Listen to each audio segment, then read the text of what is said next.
Welcome to the Salmon Runs YouTube. Enjoy the video.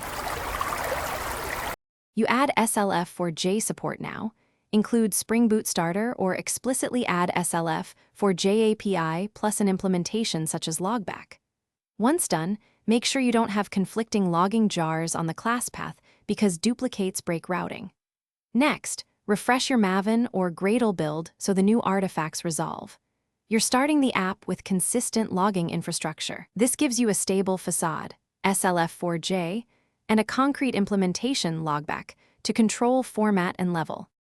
You now instrument code, declare a private static final logger using Logger Factory. Get logger your class at the top of the class.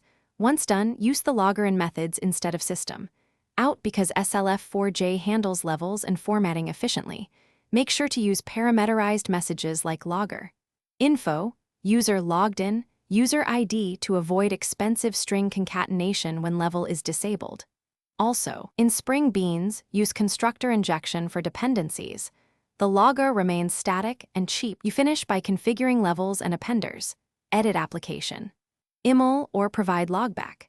XML to set package-specific log levels, patterns, and file rotation policies. Once done, restart the app and verify messages appear at the expected levels. Adjust root versus package settings to reduce noise. Make sure the chosen implementation is on the class path. If logs are missing, double-check for multiple logging bridges or accidentally excluded implementations. If problems persist, run with trace and inspect, which logger binding SLF. Thanks for watching. Consider subscribing if we helped you.